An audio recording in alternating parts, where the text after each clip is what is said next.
안녕하세요. 오늘 시험 불이 타셨죠? 다 중복돼서 심판 형식 차이 공부하셨죠? 일부러 제가 불이 타냈어요. 그 앞부분요, 여러분들이 잘 공부를 많이 안 하세요. 시험도 많이, 케이스도 많이 접해보시지 않고, 그래서 쉬운 건데도 오히려 잘 모르고 계신 경우들이 많아요. 그래서 제가 일부러 거기서 시험을 많이 내는 거예요. 다른 부분들은 오히려 일회독 때나 이럴 때, 보통 때 케이스집 같은 걸로 많이 연습을 하시잖아요. 근데 그 부분은 잘 연습을 안 하시거든요. 자, 그 다음에 질문이요. 자, 현재 계속적인 소송에서 상기항변으로 주장한 채권을 갖고 별도의 소를 제기한 경우에 반소 요구설에 대해서 홍문혁 교수님이 비판하기를 반소 제기 요구는 처분권주의 위배라고 하셨는데 그것은 변론주의 위배 아니냐 이렇게 질문하셨는데 그건 그냥 간단해요. 소제기는 당사자의 몫이잖아요. 근데 그거를 강제를 하면 반소를 요구해라, 반소를 제기해라 라고 요구하는 것 자체가 불가능하다는 거죠. 그거는 이제 처분권주의 첫 번째 내용이 뭐예요? 절차 개시잖아요. 절차 개시 자체를 그건 당사자의 몫이지 법원이 요구할 수 있는 문제가 아니라는 거예요. 그래서 처분권주의 위배라고 그러시는 거예요.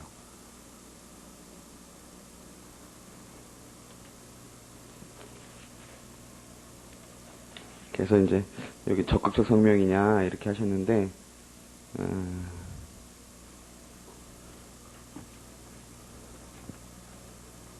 글쎄요, 이거를 뭐 적극적 성명의 측면에서 갖고 있어요. 적극적 성명 측면도 갖고 있는데 이미 지금 별도의 소로 제기돼 있는 거죠. 제기돼 있는 거니까 그때 반소 요구를 하자. 아니죠. 요 부분은 좀 이따가 제가 쉬는 시간에 말씀을 드릴게요.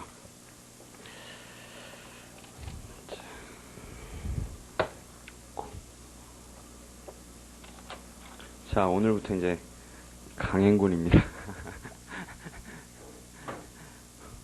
각오는 돼 있으시죠? 이제 제가 나쁜 놈이에요. 저를 때리세요.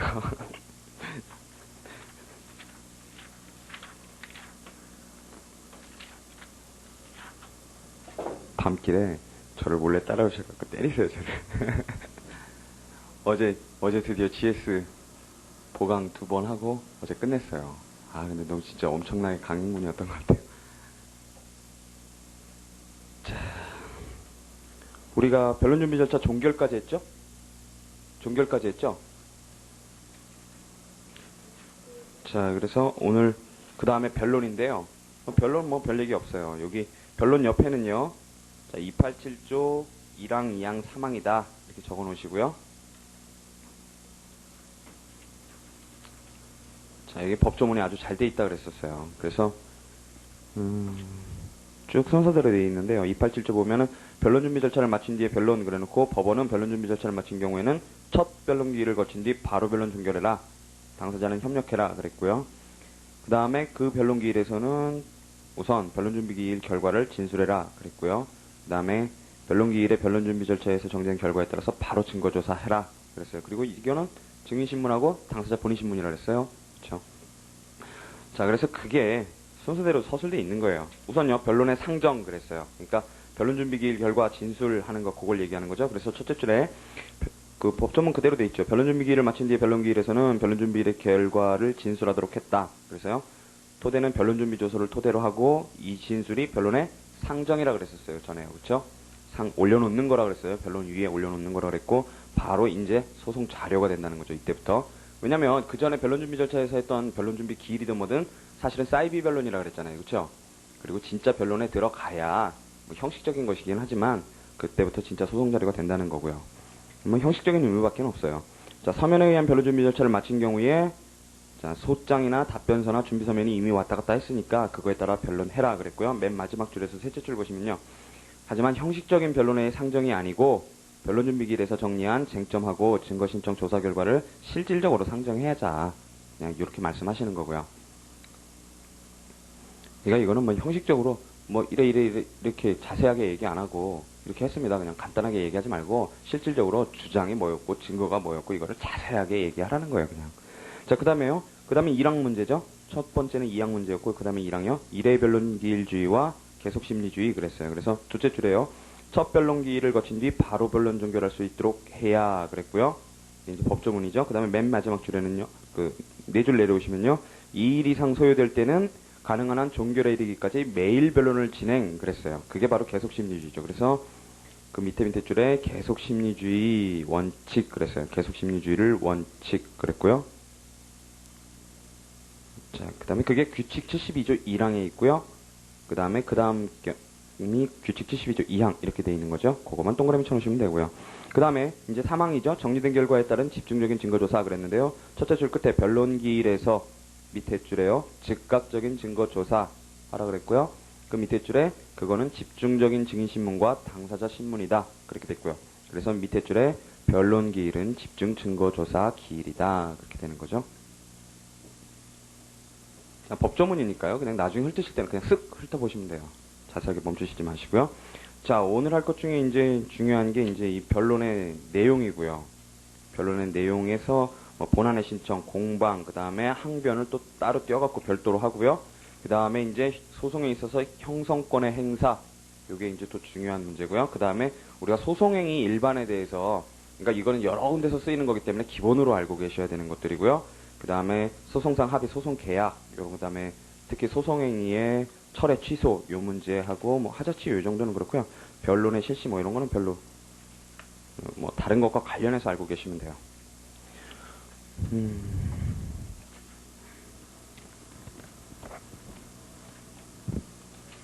자, 변론의 내용은요. 자, 뭐 거기 뭐라고 돼 있냐면 변론의 내용 그러고서 변론에서의 당사자의 소송 행위 그랬어요. 그러니까 법원의 소송 행위도 있는데 법원의 소송 행위는 빼고 얘기하겠다는 거죠. 그래서 원래는 괄호 안에 있는 게 바깥에 있었던 건데 이시훈 선생님이 책을 바꾸시면서 그거를 안으로 집어넣으셨어요. 첫 번째요. 자, 변론의 내용은 별 얘기는 없어요. 그냥 이해만 하시면 되는 거예요. 첫 번째 나오는 게 본안의 신청이에요. 본안의 신청인데 본안의 신청이라는 건 우리 지금 이제 변론 들어왔죠. 변론 준비 주자 끝났고요. 변론 들어왔어요. 그러니까 변론 첫 기일에 이제 애초부터 처음부터 논리적으로 처음부터 새로 시작하는 거예요. 그래서 우선 내가 뭘 원한다 얘기를 해야죠. 원고가 뭘 원한다. 그래서 원고의 청구 취지 진술 그게 본안의 신청이고요. 청구 취지 진술하는 게 내가 뭘 원한다. 5천만 원을 지급하라. 요거 하면 이제 피고가 물론 이제 답변서에 이전에 다 썼겠지만 또 형식적으로 이제 말을 한단 말이죠. 반대 신청을 하는데 요 반대 신청은 뭐 소각화 판결을 구합니다라든가 이거 이유 없으니까 청구기각 판결을 구합니다라든가 이렇게 반대 신청을 한단 말이죠. 근데 이 반대 신청은 소송물을 특정하는 신청이 아니죠.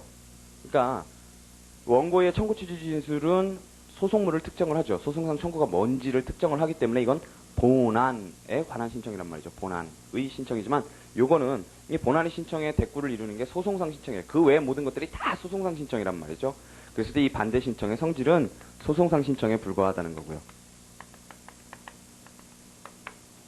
그 다음에 그러고 나면 이게 이제 소송물 단계의 얘기라면 이거를 이유 있게 하기 위해서 각자가 이제 공격들을 하고 그 다음에 피고 측에서 방어들을 한단 말이죠. 그래서 공격 방어 방법을 이제 제출하게 되는 거죠. 요게 이제 또 변론의 가장 중요한 내용이겠죠. 그래서 요 내용 개념은 신청을 이유 있게 하기 위한 일체의 소송 자료. 여기서 광의의 소송 자료죠. 그래서 이게 신청을 이유 있게 하기 위한 일체의 소송 자료니까 피고도 소각화 신청을 했으면 소각화 신청에 맞게 소송 요건 어디가 흠결이다 뭐 이런 얘기를 한다든가 아니면은 청구기각 신청을 했으면은 이게 뭐 항변을 한다든가 이런 식으로 해서 그거를 자기들의 신청을 이유 있게 하기 위한 일체의 소송 자료를 제출하는 거고요. 여기는 크게 사실 주장하고 증거 단계가 있는 거겠죠. 그래서 사실상 주장 그랬고요. 그 다음에 법률상 주장도 들어가고요. 법률상 주장도 들어가고 그 다음에 부인 이렇게 들어가고요. 이 주장에는요. 원래 항변도 포함되는 개념이에요. 이 사실 주장에는 원고의 청구원인 사실 주장뿐만이 아니라 항변도 사실은 주장이란 말이죠. 사실상 주장인데 거기에 이제 할 얘기가 많으니까 사실은 밑으로 뺀 거예요. 그래서 증거에 대해서는 증거 신청이 있고 상대방은 거기에 대해서 증거 항변을 하겠죠. 이게 뭐 증거 능력이 없다든가 증거력이 없다든가 증거 채택하지 말아달라든가 이런 얘기들을 증거에 관한 얘기들을 한단 말이죠. 그것도 역시 변론의 내용이고요. 그 다음에 이제 피고의 항변을 따로 떼서 얘기를 하는 거예요. 할 얘기가 많아서요. 자, 이 항변은요, 이 항변이 실체법상 효과에 관계에 있느냐. 우리가 원래 알고 있는 항변은 실체법상 효과에 관계에 있는 항변이란 말이죠. 근데 원래 광의의 항변은 좀 더 넓은 거죠. 그러니까 피고가 왈왈왈왈 되는 게 그게 다 항변이잖아요. 그죠? 그러니까 넓은 의미에서는 이거 뭐 문제 있다라고 다 얘기하는 게 그게 전부 항변이란 말이죠. 그렇지만 우리가 원래 알고 있는 항변은 이제 좁은 의미의 항변인 거죠. 본안에 관계된 실체법상 효과에 관계된 항변인 거고요. 자, 그래서 그거에 관계 없는 거를 소송상 항변이라고 그러고요. 그 다음에 본안에 관계된 항변을, 즉 실체법상 효과에 관계된 항변을 본안의 항변이라고 그러는 거죠. 본안의 항변은 우리가 계속 봐왔던 것처럼 뭐냐면 반대 규정의 요건 사실 주장인 거죠. 요게 결국은 항변인 거고요. 그러니까 사실 주장의 일종이에요. 자, 소송상 항변도요, 크게 두 가지로 나뉘는데요. 첫 번째는 소송 요건에 관한 것들. 본안전 항변 하는 거. 논리적으로 본안전이라는 거죠. 그래서 피고가 소송 요건 흠결을 주장하는 거. 그게 본안전 항변이고요. 여기는 당연히 직조사항이 있고 소송 요건에는 항변사항이 있죠. 직조사항에 대해서 피고가 뭐 왈가왈부하는 거는 직권발동 촉구 의무밖에 없죠. 직권발동 촉구 의미밖에 없고요. 따라서요, 우리가 항변이라고 할 때는 사실은 어떤 처분이라는 개념이 내재되어 있는 말이란 말이에요. 처분이라는 개념이 내재되어 있는 건데, 그러니까 당사자가 항변함으로써 어떤 효과가 발생해야 그게 진짜 항변인데, 요거는 직권발동 촉구 의미밖에 없단 말이에요. 그 얘기는 뭐냐면 법원이 알아서 할 문제지 당사자가 뭐 왈가왈부한다 그래서 뭐 그걸 고려할 문제는 아니라는 거예요, 사실상. 그래서 요거는 그래서 이거를 엄밀히는 항변이 아니다 그러는 거고요. 엄밀히는 항변이 아니다 그러는 거고, 자, 항변사항에 대한 항변이 진짜 항변이죠. 그래서 항변사항 항변을요 따로 떼서 뭐라 그러냐면 방수 항변이라고 그러고요. 특히 임의관할이나 부재소 특약 이런 거죠. 요 존재를 알리는 것, 그게 방수 항변이고요. 소가 적법한 것을 방해한다라는 거예요. 소가 적법한 것을 방해한다라는 거고, 그래서 방수 항변이고요.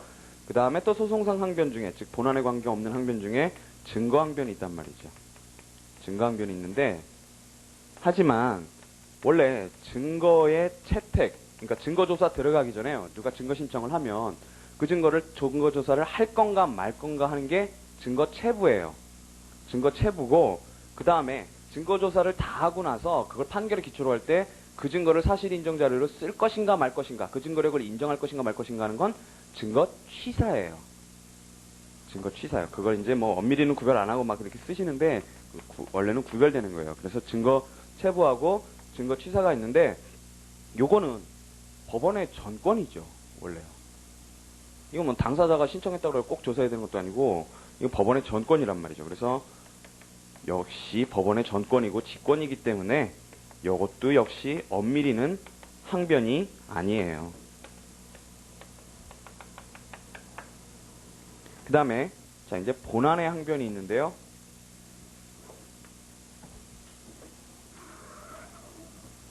자, 본안의 항변에서는요, 첫 번째 나오는 내용이 뭐냐면, 우리가 이제 원고가 어떤 사실을 주장했을 때 거기에 대해서 아닙니다라고 하는 점에서는 굉장히 유사하단 말이죠. 항변하고. 그러니까 시효로 소멸했다, 당신 채권 존재 안 한다 라든가, 내가 변제했다 라든가, 당신 채권 존재 안 한다, 원래부터 그런 거 없다, 매매계약 없었다, 뭐 이런 얘기를 한다든가 하는 게 굉장히 유사하단 말이죠. 그래서 그런 걸 이제 부인이 있고 항변이 있는데, 부인은 아니라 그러는 거고 항변은 아닙니다 하고서 뭔가 별개의 사실을 제출한단 말이죠. 그래서 사실은 이 부인과의 구별이 문제가 되는데, 항상 구별이 나올 때는 기준이 문제고 그 구별 실익이 문제죠.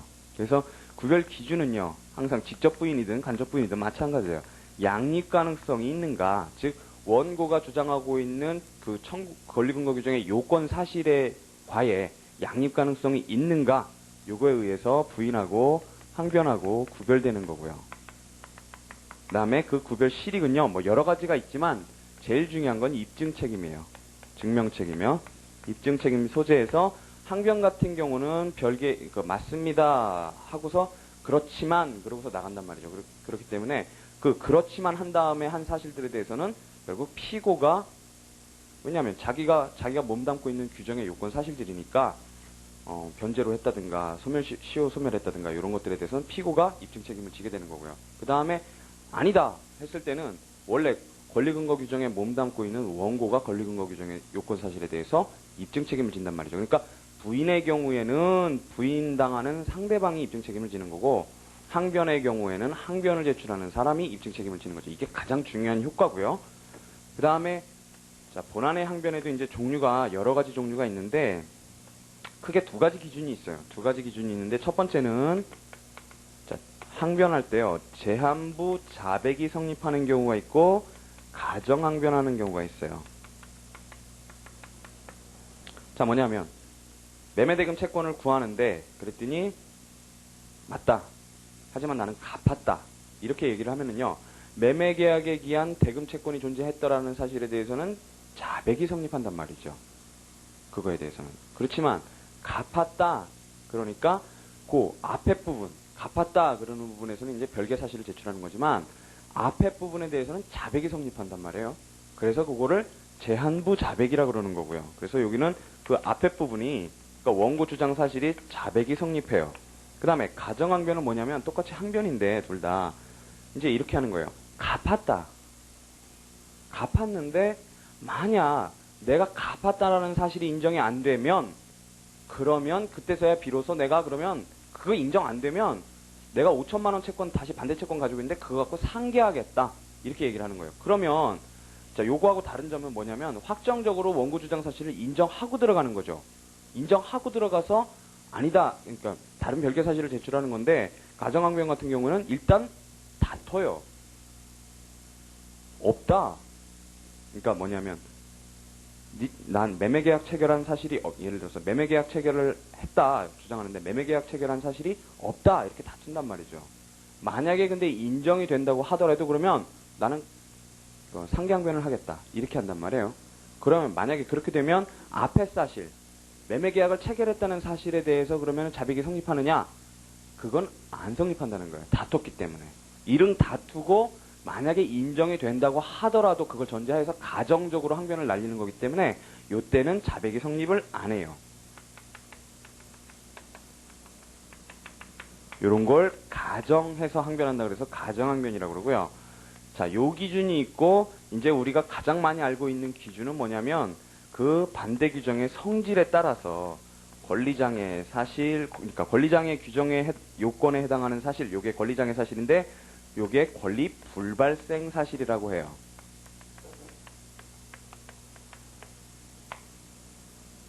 근데 사실이요.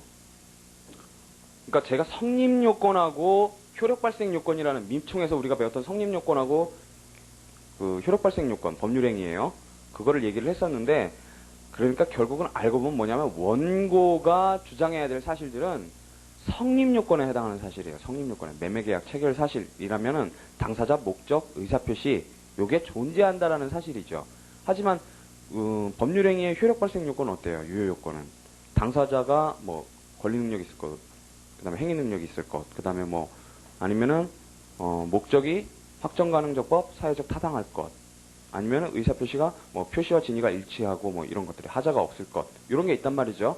근데 원고가 원칙적으로 권리근거 규정의 요건 사실을 한다. 그거는 뭐냐면 사실은 발생 사실이라기보다는 성립 사실을 밝히는 거예요. 성립 요건에 해당하는 사실들을 밝히는 거고, 여러분들이 권리불발생 이렇게 하는데 우리 책에서 권리불발생 그러면은 마치 부인처럼 느껴진단 말이에요. 권리발생 안 했다 이렇게 느껴지는데 그게 왜 그러냐면 권리근거 규정의 요건 사실에 대한 좀 오해가 있기 때문에 그런 거예요. 그게 효력 발생 요건까지 전부 사실은 주장하는 게 아니라 매매계약 체결 사실처럼 법률행위 성립 요건만 그게 주장하는 거고, 그랬을 때 성립 요건에 해당하더라도 권리가 발생 안 하는 경우가 있단 말이죠. 즉 성립하나 무효인 경우들이 있죠. 바로 그게 권리 장애 사실인 거예요. 그래서 결국은 뭐 여러 가지가 있는데요. 제일 중요한 건 무효예요. 무효 사유들. 예를 들어서 민법 103조나 104조나 이런 것들 있잖아요. 이렇게 무효를 주장하는 것들. 요게 성립은 했지만 효력이 없다, 효과가 없다 이렇게 주장하는 거. 이게 권리장애 사실에 대한 항변이고요. 그 다음에 권리 2번에는요. 이게 조금 단계가 높아지는 거죠. 권리 멸각 사실인데요. 이거는 권리는 발생을 했어요. 일단 발생을 했다가 그 다음에 소멸했다라는 거예요. 이거는 권리가 발생하는데 장애가 있었다라는 거고, 권리가 일단 발생했다가 소멸했다는, 권리가 멸각했다라는 사실을 주장하는 거죠. 이게 결국 뭐냐면 나중에요. 취소한다든가 해제한다든가 그 다음에 뭐 소멸시효라든가, 이건 일단 발생했던 것들이 나중에 없어지는 거죠. 뭐 소급적으로 소멸하든 장래에 대해서 소멸을 하든 어쨌든 없어진단 말이죠. 그 다음에 또 하나는 뭐냐면 이건 좀 더 단계가 더 높아서요. 성립도 했고요. 발생도 했고요. 그 다음에 소멸하지도 않았어요. 그리고 지금 권리가 존재해요. 하지만 지금 단계에서 네가 권리를 주장할 수 있는 단계는 아니다라고 얘기를 하는 거예요. 권리 행사를, 여기 행사가 원래 들어가요. 권리 행사 저지를 하는 거예요. 즉 뭐냐면 너가 권리 있는 건 맞다. 그렇지만 네가 지금 나한테 권리를 행사할 수는 없다. 이게 뭐냐면 결국은 동시이행 항변이라든가 유치권 항변이라든가 이런 사실들, 동시이행 항변권이 존재한다라는 사실, 유치권이 존재한다라는 사실, 이런 사실들을 밝히는 게 바로 권리저지 사실을 밝히는 거죠. 그래서 요거에 해당하는 게 권리장애 규정, 권리멸각 규정, 권리저지 규정이란 말이죠. 그 규정들의 요건에 해당하는 사실, 그게 권리장애 사실, 권리멸각 사실, 권리저지 사실인 거예요. 어려운 게 없죠? 어려울 게 없고요. 기본만 튼튼하면 당연한 것들이에요. 기본만 튼튼하면.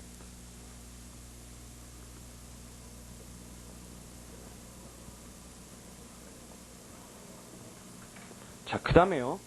이제 첫 번째로 이제 중요한 문제가 나오는데, 네 번째로 뭐냐면 소송상 형성권을 행사하는 경우예요. 형성권을 행사하는 경우인데, 사실 여기서의 문제는요, 다른 게 문제가 되는 게 아니고요. 한 가지만 알고 계시면 돼요. 한 가지만. 뭐냐면 상계항변이 문제예요. 상계항변이. 다른 형성권이 문제가 되는 게 아니고 결국 상계항변 때문에 문제가 되고요. 그리고 상계항변이 언제나 문제가 되는 게 아니라 결국은 상계항변이 실기한 공격 방어 방법으로서 각하되었을 때, 그때가 문제되는 거예요. 뭐 소각화, 소취화 이런 얘기도 나오지만 그거는 별로 사실은 문제될 게 없어요. 소취화 부분에 가면 이 얘기가 또 나오거든요. 그래서 유학설 대립이 하나 빼놓고 또 나오는데 그건 뭐 그렇게 신경 쓰실 게 없어요. 사실은 그때는 왜냐하면 소각화나 소취화를 당한다는 건 그 소 자체가 소급적으로 소멸하잖아요. 소송 계속 자체가 소급적으로 소멸하기 때문에 그때는 뭐 원고가 승소한다거나 이런 문제가 없단 말이에요. 근데 자, 상계항변을 날렸을 때 왜 실공반각했을 때 문제가 되냐면 상계항변을 했는데 실기한 공격 방어 방법으로 각하되게 되면 원고는 그 소에서 이길 수가 있단 말이죠. 계속 소송이 진행돼 나갔을 때. 근데 이렇게만 문제를 생각하면 여러분들이 문제가 정확히 안 다가와요. 그러니까 뭐냐면 학설이 병렬적으로 이렇게 4개가 나오죠. 여기 4개가 나오죠. 여러분들 아실 거예요. 4개가 나오는데 4개가 그냥 병렬적으로 문제가 되는 게 아니라 원래는 우리가 소송상 형성권 행사에 대해서 전통적으로 취하고 있는 견해로부터 출발을 하기 때문에 이게 문제가 되는 거예요.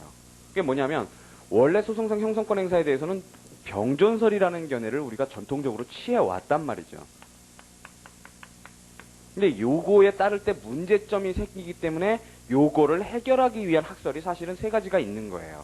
그래서 자, 병존설은 뭐냐면 2개의 행위가 병존하고 있다라고 보는 거예요. 그러니까 상계항변을 하면 소송상으로도 어떤 공격 내지는 방어를 하는 거고, 그러니까 방어행위, 소송행위로서의 어떤 상계를 하는 거고, 항변이죠. 그 다음에 사법행위로서도 상계 의사표시를 한다는 그런 2가지 성격이 한꺼번에 갖고 있다. 그런 2가지 행위가 동시에 병존한다라는 거예요. 자, 그래서 자, 사법행위의 성질, 사법행위로서의 성질과 그 다음에 소송행위로서의 성질이 병존한다. 2개의 행위가 병존한다. 이렇게 보는 거고요.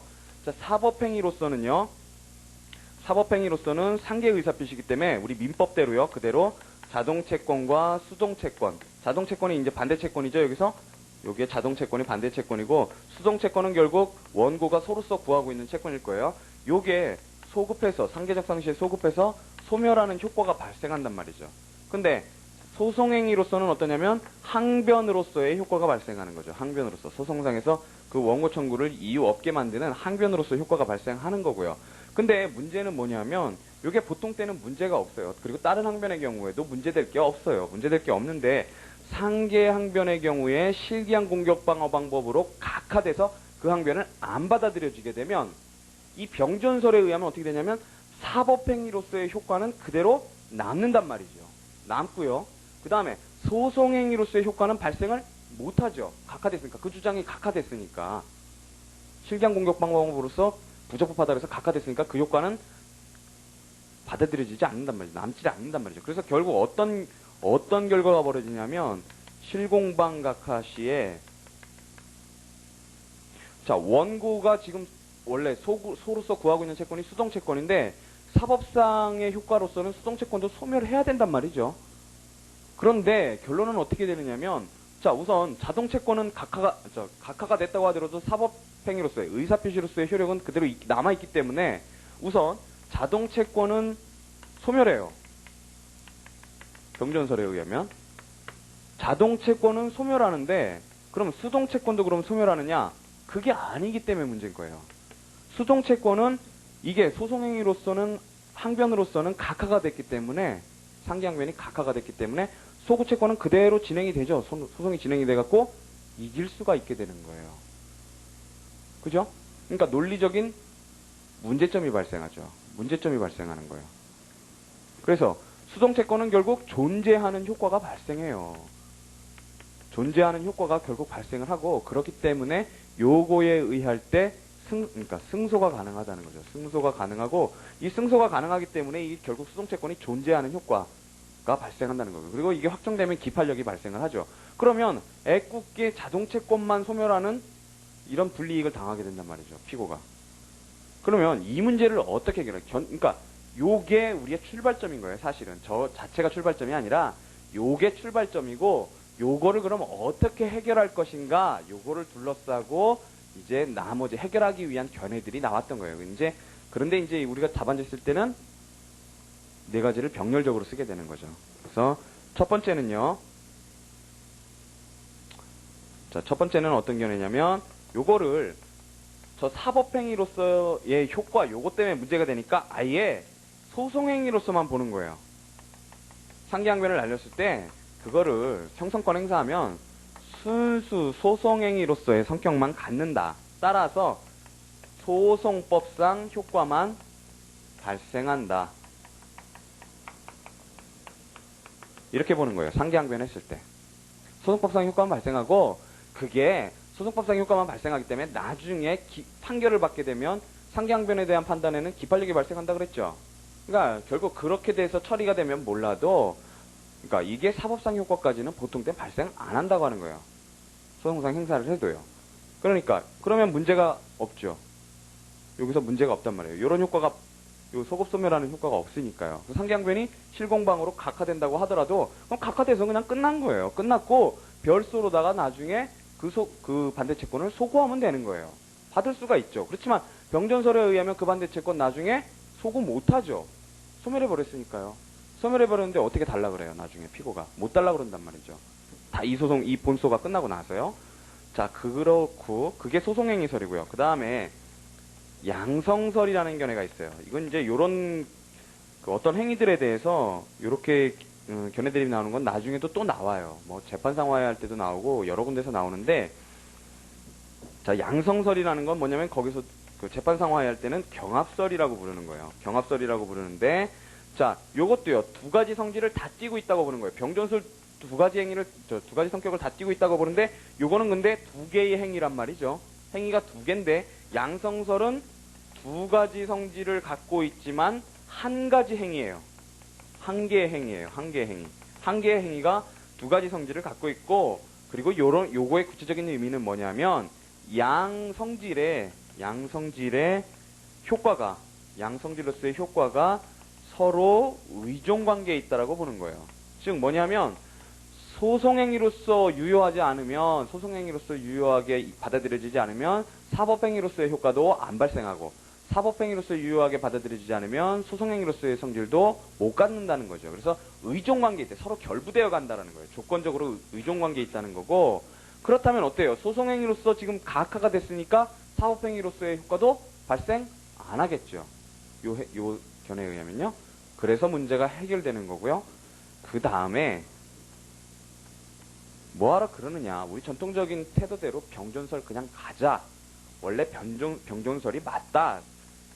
거기서부터 출발하는 게 바로 신병존설이에요. 신병존설이고요.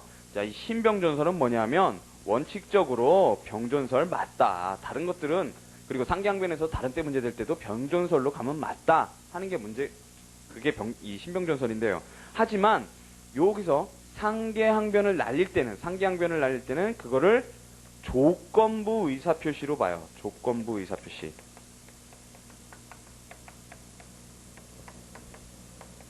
좀 이질적인 걸 들고 들어오는 거죠. 그러니까 여기서 약간은 좀 따갖고 오는 거예요. 양성설에서. 그래서 그 조건이 뭐냐면 소송법상 효과가 발생해야 그래야 사법상 효과도 발생시키겠다라는 그런 조건을 달고 상계항변을 하는 거라고 이해를 하는 거예요. 상계항변 하는 거에 대해서요. 이것도 조건적으로 보는 거죠. 양성설 쪽에서 조금 끌고 들어오는 거예요. 그래서 요게 신병존설이고요. 자, 이렇게 되면 결국 문제가 해결되고 결국 우리 통설은 요 신병존설을 취하는 거예요. 신병존설을. 그러니까 병존설의 틀은 안 버리는 거죠. 자, 요까지가 이제 변론의 내용이에요. 별게 없죠? 변론의 내용에 별게 없어요. 자, 보시면은요. 자, 변론의 내용 그러고서 첫째 줄에요. 변론 준비 절차를 거칠 필요가 없는 사건이면 피고에게 소장 부분 송달 후에 바로 변론 기일 정해지겠죠? 그리고 변론 준비 절차를 거친 사건이면 변론 준비 절차에 의한 주장 증거 정리한 뒤에 또 바로 변론 기일 정해지겠죠? 우선 출발은 그렇게 간다는 거예요. 변론이. 그렇게 들어가고요. 거기서 세 줄 내려오시면은요. 자, 변론 준비 절차를 서면 방식으로 끝난 사건. 그 다음에, 그러니까 서면 준비 절차만 거친 사건이죠. 그 다음에 예외적으로 변론 준비 절차를 거치지 않은 사건에서는 어떻게 시작을 하느냐? 소장하고 준비 서면을 진술하는 방식으로 변론을 시작한다. 그런 거고요. 그 다음에 변론 준비 기일까지 만약에 연 사건이면 그 결과를 아까 진술하라 그랬어요. 그죠? 변론에 상정하라 그래서 그 결과를 진술하는 방식으로 각 진행하게 된다. 그랬어요. 이제 시작하는 게 개설이죠. 개설. 그 다음에 마지막 줄에 보시면은 변론에서 당사자의 소송행위는 본안의 신청, 주장, 증거 신청 이렇게 논리적으로 요 단계로 이루어진다는 거죠. 그러니까 소송물에 대해서 어떤 그걸 이유 있게 이야기한 사실 주장을 하고 그 사실들에 대해서 존부를 확인시켜주기 위해서 증거를 대고 이렇게 하는 논리적으로 요 순서를 거친다는 거예요. 첫 번째 본안의 신청은요. 첫째 줄에 원고가 소장에 기재된 청구 취지에 따라 특정한 내용의 판결을 구하는 뜻의 진술을 함. 요게 본안의 신청이고요. 자, 그래서 밑에 줄 보시면은요. 본안 재판의 대상과 내용에 관계되는 신청 그랬어요. 그래서 소송상 청구에 대한 신청 그랬고요. 그래서 밑에 줄에 본안의 신청 이렇게 부른다는 거고요. 그 다음에요. 우리가 청구 취지 쓸 때요. 그 소장 쓸 때 그 청구 취지만 쓰는 게 아니라 밑에 가집행선고도 구한다. 소송비용 부담에 관해서도 소송비용도 피고에 부담을 한다. 이런 얘기 쓴다 그랬잖아요. 그래서 그 얘기가 나오는 거예요. 밑에 줄에 소송비용 재판의 신청, 가집행선고의 신청도 밑에 줄에 본안 신청이지만 이건 직권으로도 심판할 수 있다 그랬어요. 그죠? 그러니까 신청 안 해도 그만이라 그러는 거예요. 그죠? 신청해도 그만, 신청 안 해도 직권으로 할 수 있다는 거니까요. 그 다음에 슬래시를 딱딱 끄시면요. 거기 이제 반대 신청 얘기가 나오죠. 자, 소각화, 청구 기각의 판결을 구하는 신청, 즉 반대 신청 요걸 한단 말이죠. 피고가. 그렇지만 요거는 본안 신청이 아니라 소송상 신청에 불과하다 그랬고요. 자, 그래서 양가로 2번에 보시면은요. 여기서 새길로 세가지고 우리가 이제 신청에 관해서 얘기를 하는 거예요. 새길로 세서. 신청이라는 거 일반에 대해서 여기서 이제 얘기를 하시고 넘어가려는 거예요.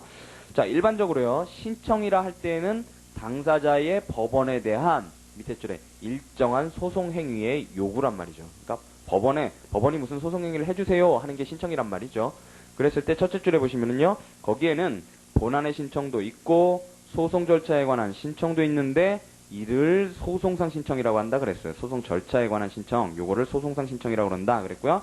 거기 얘들 쭉 나오는데 그건 줄 안 치셔도 되고요. 그 다음에 뭐 증거 신청도 신청의 일종이다 그런 얘기 나오고요. 밑에 패러그래프 보시면요, 신청에는 자, 당사자의 신청권이 인정되는 사항에 대한 신청과 법원의 직권사항으로서 법원의 직권발동을 촉구하는 의미의 신청이 있다. 이거 뭐 관할서부터 많이 봤던 거예요. 그쵸? 그래서 밑에 줄에요, 관할 위반에 의한 이송 신청, 요게 후자죠. 직권발동 촉구 의미밖에 없다는 거고요. 거기서 그것만 알아두시면 되고요. 밑에 줄에요, 전자에 대해서는 그 신청이 부당하다고 인정될 때 응답해줘야죠.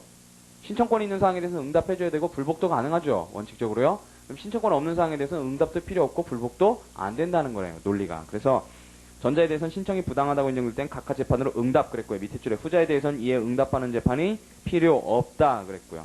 뭐 인지 얘기는 모르셔도 되고요. 밑에 줄에요, 자, 신청은요, 이제 거기는 종류가 나온 거예요. 반가로 1에는 신청의 종류가 나오는 거고 반가로 2에는 신청의 방식에 대해서 나오는 거예요. 그래서 첫째 줄만 특별한 규정이 없는 한 서면 말 다 할 수 있다.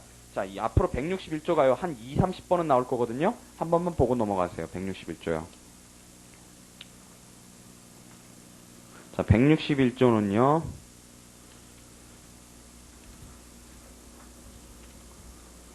그러니까 변론, 소송 절차 장의 변론절에 나오는 거예요. 161조에 신청 또는 진술의 방법, 신청 그 밖의 진술은 특별한 규정이 없는 한 서면 또는 말로 할 수 있다 그랬어요. 요 규정이 이제 앞으로 한 100번은 나올 거예요, 아마. 자, 보시면은, 그래서 서면이나 말로 할 수 있다. 161조 거기만 동그라미 쳐주시면 되고요. 밑에는 안 읽으셔도 돼요. 그 다음에 반가로 3번에요. 조건, 기한 붙일 수 없다 그랬고요. 이건 좀 이따가 소송행위에서 또 보실 거고요. 조건, 기한 못 붙여, 부관 못 붙인다 그런 거고요. 그 다음에 밑에 줄에요, 임의로 철회 동그라미요, 할 수 있음이 원칙이에요. 신청은요. 철회 못하는 게 원칙이라고 여러분들 알고 계신 경우가 되게 많은데요. 소송행위는 원칙적으로 철회가 가능한 게 원칙이에요. 그 다음에 그게 안 되는 구속적인 게 이제 예외적인 거고요. 예외적으로 상대방의 동의를 요할 경우가 있다. 그래서 소취야 증거조사 개시한 다음에 증거신청 철회, 요거는 알고 계시고요. 요것도 여러 번 나오거든요. 그 다음에 이제 그런 신청을 뒷받침하기 위해서 제출하는 일체의 소송 자료를 이제 공격 방어 방법이라고 그런단 말이죠. 여기서 일체 소송 자료는 광의의 소송 자료죠.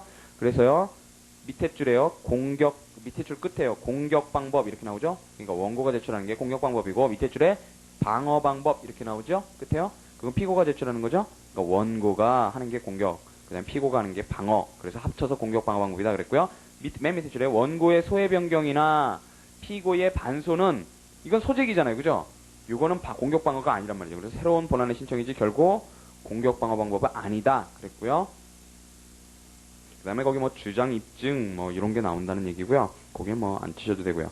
그래서 세 줄 내려가셔서 끝에요, 공방의 제출 시기는 적시 제출주의에 의한다 그랬고요. 공방은 소송물의 존부 판단 자료이므로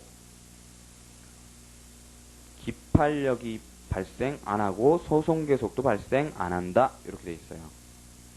소송 계속이나 기판력이 미치는 사항이 아니다 그랬죠. 당연하죠.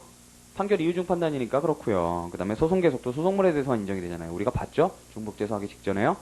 자, 그래서요, 공방의 이제 내용들로요, 뭐가 나오냐면, 첫 번째 보세요. 주장 나오죠? 주장, 진술 나오고, 거기 중에 A의 법률상 주장, 법률상 진술, 그 다음에 B의 사실상 주장, 사실상 진술 이런 게 나오고요. 그 다음에 넘어가시면 증거 신청이 나와요.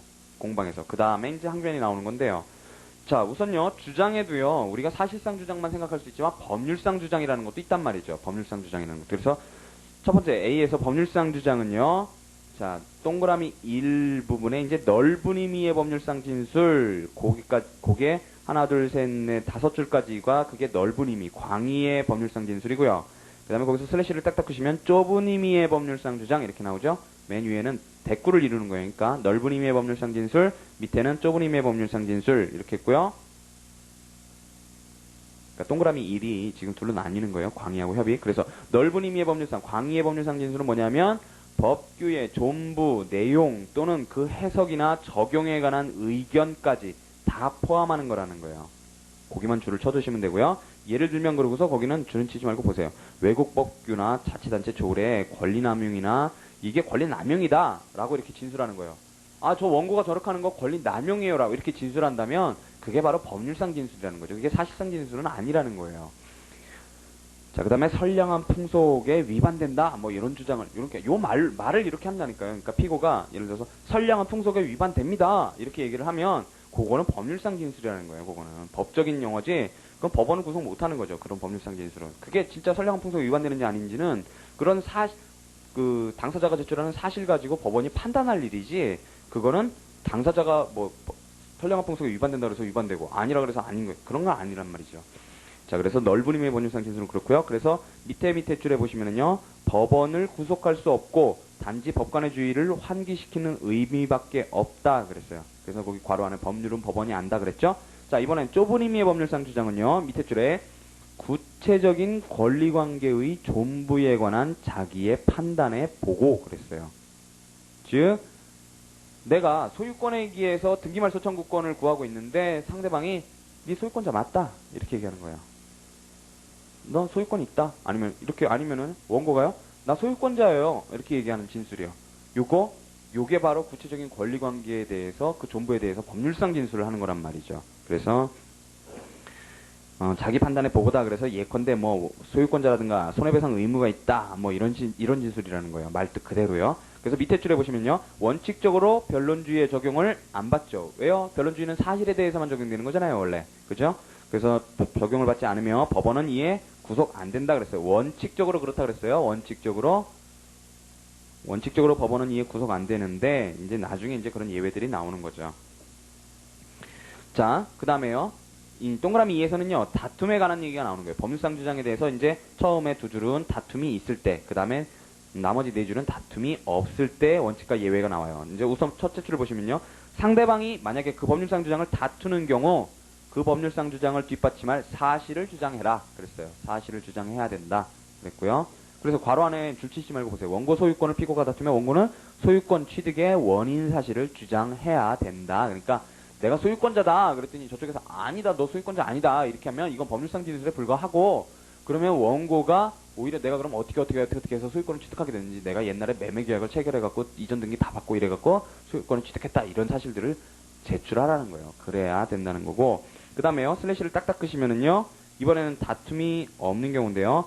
법률상 주장이 불리함에도 불구하고 상대방이 시인하는 경우에는요. 위에는 다투는 경우죠. 여기는 시인하는 경우고요.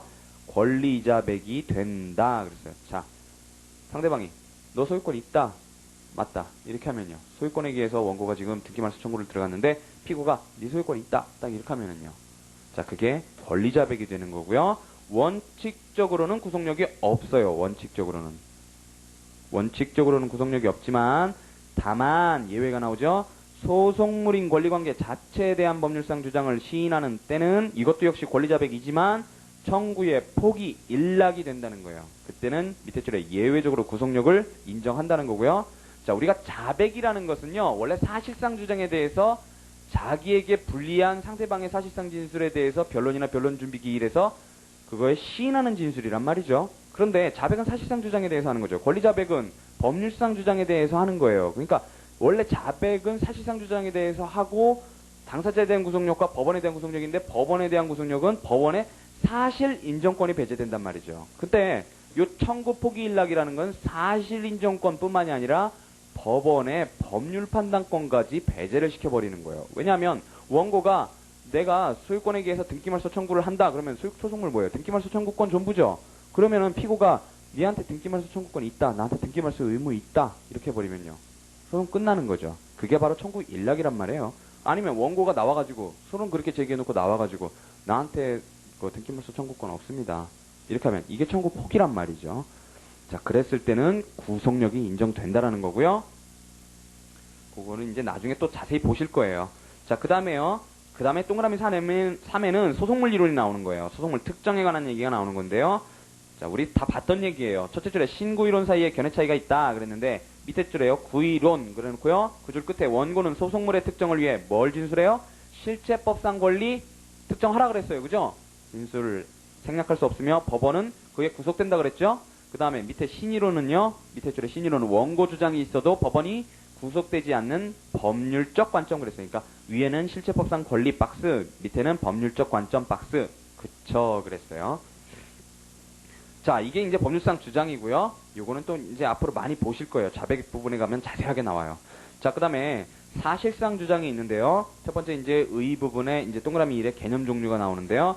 사실상 주장이라 함은 구체적 사실의 존부에 대한 당사자의 지식이나 인식의 진술 그랬어요. 사실상 주장이라 함은 구체적 사실 존부에 대한 지식이나 인식 진술이다 그랬고요. 자, 밑에 줄에 보시면요. 당사자 주장의 사실은 첫 번째 주요 사실, 간접 사실, 보조 사실로 구별된다 그랬고 우리 변론주의에서 다 봤던 거예요. 그 다음에 뭐 그 밑에 줄은 변론주의 내용 적혀 있는 거예요. 변론주의에서는 주요 사실에 관한 한 주장해라. 그런데 이거 뭐 줄칠 필요 없죠. 네, 동그라미 2에는요. 첫째 줄 끝에요.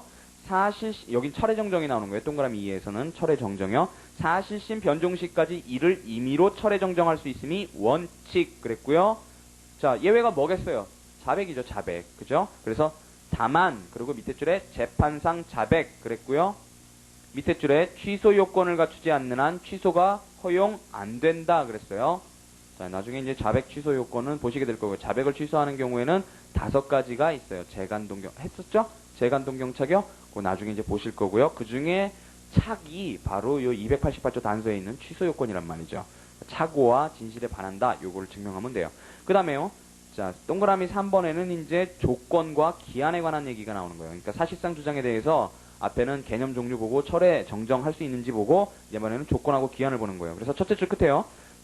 사실상 주장은 단순해야 하며 조건 기한 붙일 수 없다. 거기가 원칙이고요. 슬래시를 딱딱 끄시면요. 다만 밑에 줄에요. 예비적 주장은 비록 조건부 주장의 일종이나 허용된다 그랬고요. 자, 그래서 거기 줄은 치시지 마시고요. 예비적 주장에 예가 나오는 거예요. 소유권 확인 청구를 하고 나서 그걸 취득 원인을 주장하는데 매매를 주장하고 예비적으로 시효 취득을 주장하는 가정 주장 거기다가 줄 치시고요. 그 다음에 피고가 할 때는요. 밑에 줄에 가정 항변 이렇게 있어요. 자, 이분지설에 의하면 이거 아예 소유속물이 다르죠. 시효 취득하고 매매 주장하고 이러는 건 아예 소속물이 달라요. 그죠? 그러면은 그게 예비적 병합이 될 수 있지 오히려 예비적 주장은 아니란 말이죠. 근데 어쨌든 간에 1분지설에 기반해서 쓰고 있으니까요. 대여금 청구에 있어서 요걸 가정 항변 그랬고요. 그 다음에 슬래시를 딱딱 끄시면은요. 거기 이제 예비적 주장에 대한 취급이 나오는 거예요. 근데 자, 그 줄 끝에요. 밑에 줄 끝에 그 상호 간의 이론적 관계나 역사적 전후에 관계없이 법원은 어느 것을 선택 동그라미요 해 당사자를 승소시켜도 무방하다 그런 거예요. 그러니까 주장이 예비적일 때는 매매를 인정해든지 시효 취득을 인정해든지 아무거나 인정해주면 그냥 땡이라는 거예요. 다만 예외 그랬어요. 예외 동그라미요. 예외가 있는데 소송의 취급에 있어서 예외가 있는데 예비적 주장에 대해서요. 소송상 상계항변에 대해서는 이건 출혈적인 거잖아요. 그죠? 그래서 밑에 줄에 출혈적 항변이므로 기판력도 생기고요. 판단의 순서를 최후로 미루어야 한다 그랬어요. 자, 위에서는요. 아무거나 선택해서 그냥 들어주면 된다 그랬고요. 밑에서는 이 상계항변만큼은 출혈적 항변이니까 마지막에 판단해라 그런 거고요. 그래서 밑에 줄에 예비적 항변으로 취급 그랬어요. 예비적 항변으로 취급. 최후로 미루어야 한다. 밑에요. 예비적 항변으로 취급할 것 그랬고요.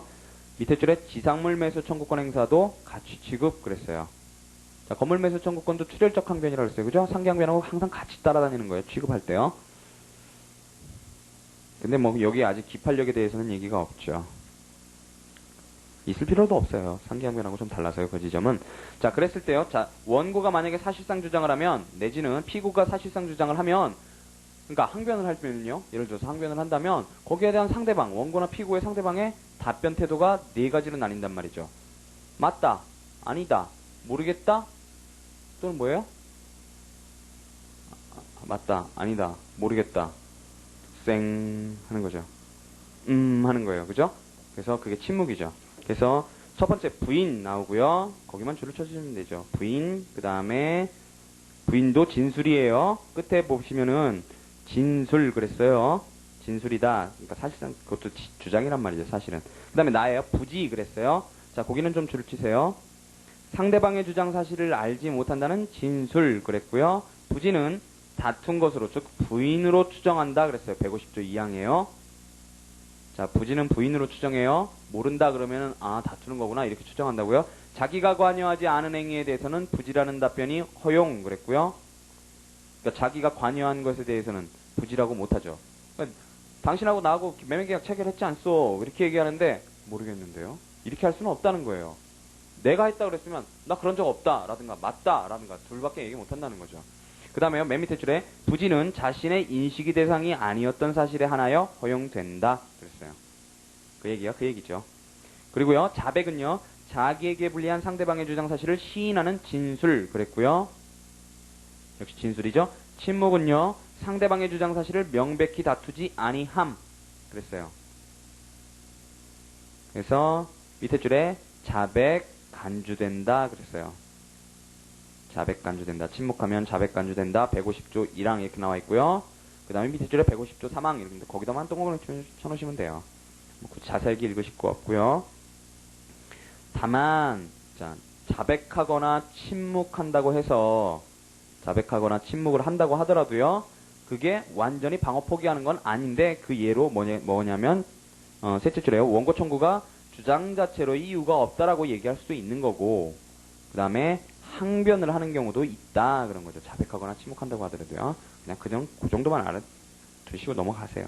자, 증거 신청에서요. 그 다음에 거기 항변은 벼랑에서 설명한다 그랬잖아요. 그죠? 그러니까 항변도 사실상 주장의 일종이란 말이에요. 자, 증거 신청은요. 입증 그랬는데요. 입증은 뭐예요? 증거를 세운다는 거예요.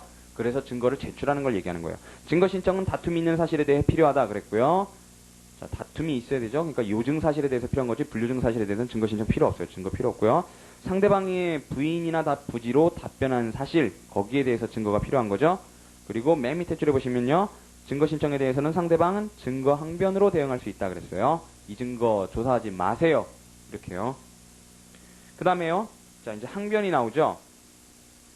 첫 번째 개념은요. 피고가 원고 청구를 배척하기 위해 소송상 또는 실체상의 이유를 들어 적극적인 방어를 하는 것 그랬어요. 적극적인 방어요. 밑에 줄에 실체법상의 항변권과 구별되고요.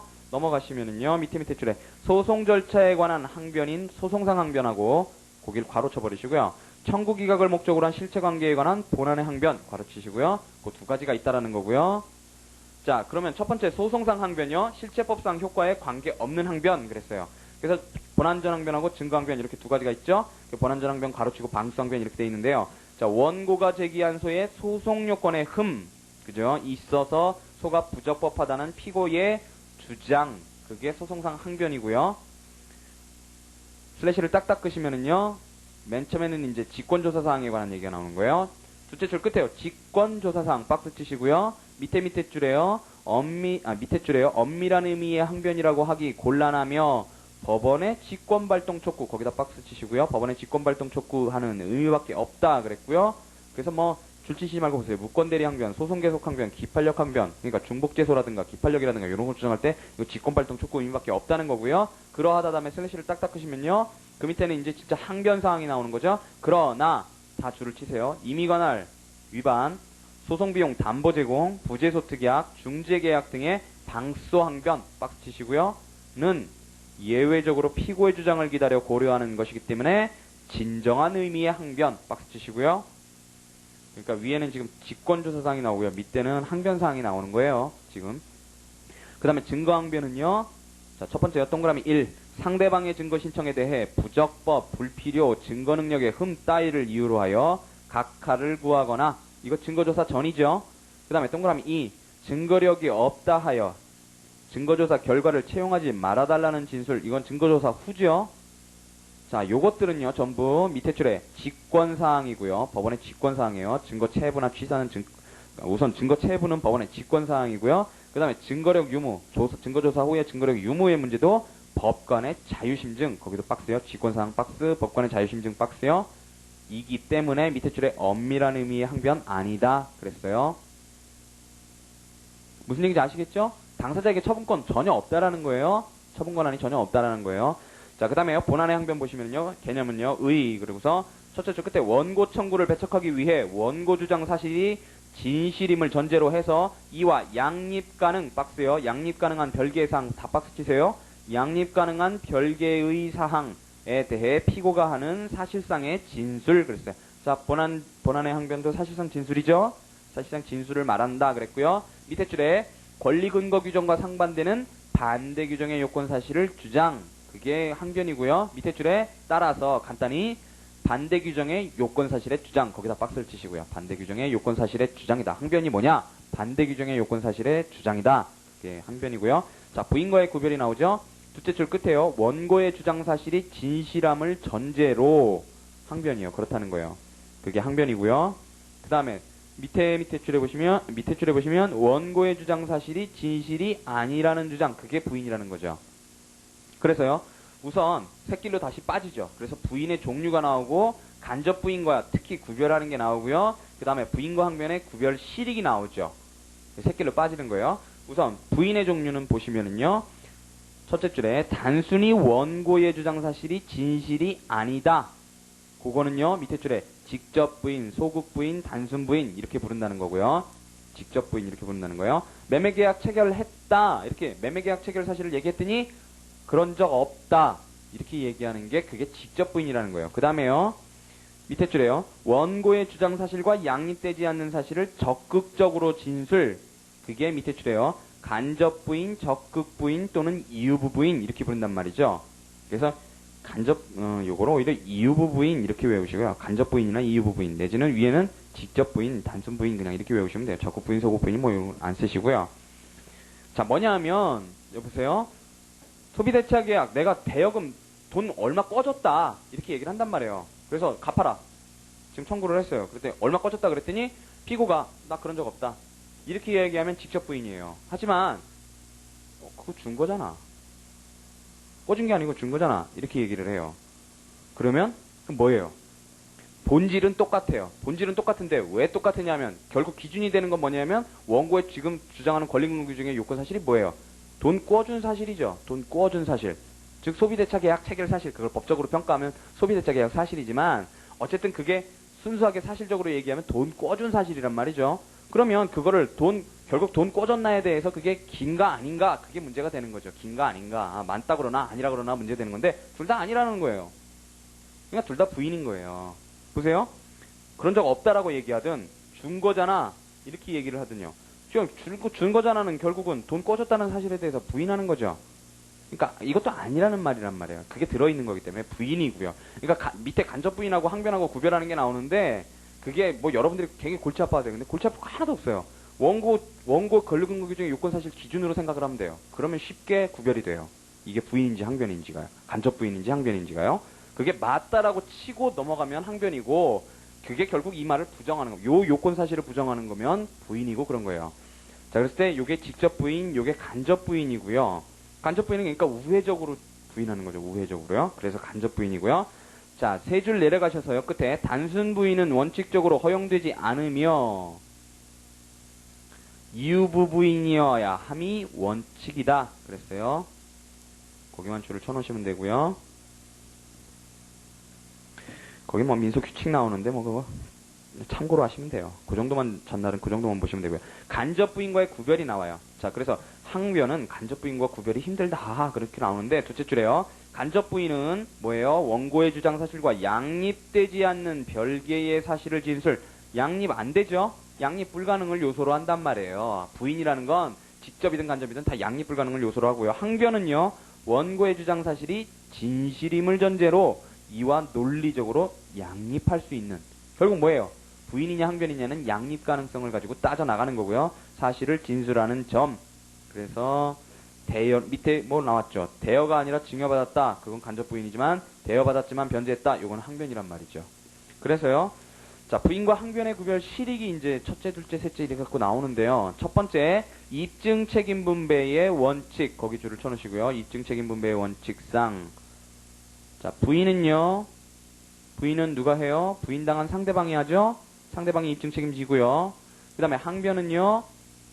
피고가 입증 책임지는 거예요. 피고가. 그러니까 피고가 하는 그 자체를 항변이라고 부르는 거죠. 그죠? 원고가 그 항변에 어떤 양립 가능한 사실들처럼 그건 재항변이라고 그런단 말이죠. 자, 그러니까 항변은 고유한 거예요. 부인은요. 고유한 건 아니에요. 왜냐하면 원고가 주장 사실에 대해서 부인도 할 수 있고 피고가 주장하는 사실에 대해서 원고도 부인할 수 있는 거기 때문에 부인은 어떤 고유의 영역이 있는 게 아니고 양자 다 할 수 있는 건데 항변은 피고의 고유한 영역이고요. 원고가 할 땐 재항변이라고 부른단 말이죠. 자, 그 다음에요. 둘째로요. 판결 이후의 설시에 있어서 밑에 줄에요. 판단 누락. 거기만 그렇게 줄을 쳐놓으세요. 그러니까 항변을 배척할 때는요, 꼭 판결서의 이유에다가 써줘야 되고요. 근데 간접 부인은 부인하는 거니까 오히려 동전의 양면이잖아요. 그러니까 원고 주장 사실의 동전의 양면이잖아요. 존재한다, 존재하지 않는다에 대한 동전의 양면이니까 그거는 배척할 때 판단 필요 없다는 거죠. 당연한 거죠. 그러니까 돈 내가 꺼졌다 그랬더니 네가 줬잖아 그랬는데 그 사실에 대해서 판단할 필요 없다는 거예요. 돈 줬는지 안 줬는지 증여한 사실에 대해서. 그 다음에요. 셋째는요, 무시하시고요. 그 다음에 항변의 종류는요, 아까 보신 것처럼 첫 번째, 주장의 형태에 의해서 나뉘는 게요. 주장의 형태, 박스 치시면요. 제안부자백, 가정항변, 이렇게 나오죠. 거기도 박스 치시고요. 자, 전자는요, 밑에 줄에 원고 주장 사실을 확정적으로 인정하면서 양립될 수 있는 별개 사실을 진술, 그랬어요. 원고 주장 사실을 확정적으로 인정하면서 양립될 수 있는 별개 사실을 진술, 나 갚았다, 그거고요. 후자는요, 원고 주장 사실을 일응 다투면서 예비적으로 항변하는 거예요. 일단 차용 사실을 부인하고 가사 내가 차용했다고 하더라도 변제했다 이렇게 얘기하는 거예요. 내가 돈 껐더라도 난 안 껐는데 껐더라도 난 너한테 난 너한테 받을 돈 있다 이렇게 얘기하는 거죠. 그 다음에요, 슬래시를 딱딱 끄시면은요, 이번에는 반대 규정의 성질 박스 치시고요. 그거에 의해서 이제 나뉜다는 거죠. 권리장애 사실, 권리멸각 사실, 그 다음에 권리 저지 사실 이렇게 나뉜다는 거고요. 우선 권리장애 사실은요, 권리 근거 규정에 기한 권리의 발생 동그라미요, 을 애당초부터 방해 동그라미요 하는 권리장애 규정의 요건 사실을 주장하는 경우이다 그랬어요. 그러니까 권리 근거 규정은요, 그 위에다가 성립 요건 이렇게 써놓으세요. 성립 요건이요. 보세요. 불성립 사실을 주장하면 그게 뭐예요? 부인이에요. 항변이 아니에요. 그죠? 그래서요, 그걸 헷갈리시지 마시라고요. 둘째 줄 끝에요. 권리 불발생 사실, 그렇게도 부른다고 그랬고요. 권리장애 사실을요. 그래서 얘들이 쭉 나와요. 얘들이 쭉 나오는데 줄은 치시지 마시고요. 둘째 줄에 법률행위의 무효사유, 거기다 줄을 치시고요. 그 위에 뭐 있어요? 의사능력 흠결, 무효죠. 강행법규 위반 무효, 통정허위 표시, 이것도 의사표시에서 유효요건 무효, 공소양속 위반, 이것도 목적이 무효, 불공정한 법률행위, 이것도 무효, 원시적 이행불능, 이것도 목적이 무효, 다 무효잖아요. 그죠? 당사자 목적 의사표시, 그거에서 무효로 되는 경우들이에요. 그래서 법률행위 무효 사유 그랬고요. 밑에 줄에 불법원인급여, 그것도 줄을 쳐놓으시고요. 그것도 해당한다 그랬고요. 자, 그 다음에 권리근거 규정하고 권리장애 구별이 나오는데 대체로 줄을 치시고요. 끝에 첫째 줄 끝에 단서 등의 예외 규정 그랬고요. 그 줄에 본문 등의 원칙 규정, 대체로 그렇다는 거예요. 대체로 꼭 그렇게 돼 있는 거 아니죠? 왜냐면 통정허위 표시 어때요? 따로 규정돼 있잖아요. 108조에 민법 108조에 따로 돼 있죠. 그게 무슨 총칙이니까 당연히 그렇겠죠. 그죠? 무슨 매매계약 체결 그 규정 다음에 무슨 단서로 돼 있는 게 아니잖아요. 통정이 있으면 무효로 한다 뭐 이런 규정이 있는 게 아니란 말이죠. 자, 그 다음에요. 권리멸각 사실은요. 첫째 줄에 권리근거 규정에 의해 일단 발생했어요. 이제 위에는요. 발생 안 하게 하는 거예요. 일단 발생한 권리를 소멸 동그라미요 시키는 권리멸각 규정의 요건 사실을 주장하는 경우 그랬고요.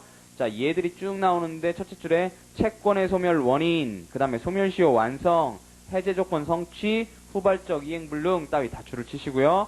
그 다음에 제3자의 권리 양도, 그 다음 취득시효 완성, 요것도 권리 멸각 사실이라는 거예요. 제3자의 권리 양도. 자, 뭐예요, 이거? 채권 양도하면 상대적 소멸되잖아요, 권리가. 그죠? 그래서, 그러니까 양도 해놓고, 그 양도인이 그 소를 제기했을 때, 그때 얘기하는 걸 얘기하는 거죠.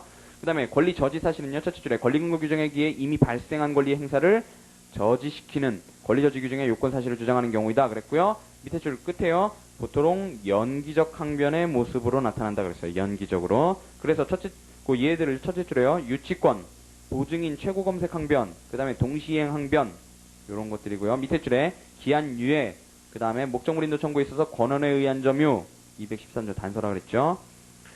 권한에 의한 점유, 그 다음에 정지 조건의 미성취, 그랬고요. 밑에 줄에 그럴 때는요. 동시이행 판결의 주문 그랬는데 동시이행 판결이 아니라 상환이행 판결을 얘기하는 거예요. 유치권 항변이나 동시이행 항변이 이유 있을 때는 동시이행 판결의 주문 내야 된다 그랬는데 그게 말 잘못 쓴 거죠. 상환이행 판결 내야 된다 그러겠죠. 정확히. 그 다음에 재항변은요. 다시 원고가 피고의 항변에 대해서 양립 가능한 사실들을 제출하는 거죠. 그게 재항변인데 다섯째 줄에 보시면은요. 피고의 항변에 대해 원고가 항변 사실에 기한 효과의 발생에 역시 장애가 되거나 일단 발생한 효과를 멸각시키거나 저지시키는 사실을 주장할 수 있는데 이를 재항변이라 한다 그랬고요. 자, 밑에 줄에요. 만약에 피고가 소멸시효에 항변하면요. 그 줄 끝에 시효가 중단되었음을 주장하는 경우 그러면은 그게 재항변이란 말이죠. 시효가 중단되었다. 소멸시효 완성됐다 그랬더니 중단됐다 이렇게 얘기하는데요. 그 다음에 그 재항변에 대해서 밑에 줄에요. 피고가 또 재재항변할 수 있단 말이죠. 그 예로 그 줄 끝에 가압류가 해제된 바 있다는 주장 그랬죠. 자, 그러니까 시효가 가압류에 의해서 중단되었다 이렇게 원고가 재항변을 했더니 오히려 이번에는 피고가 그 가압류 해제됐다 이렇게 얘기하면 그러면 그게 또 재재항변이라는 거예요. 이런 순서대로 나간다는 거고요. 자, 10분간 쉬시겠습니다.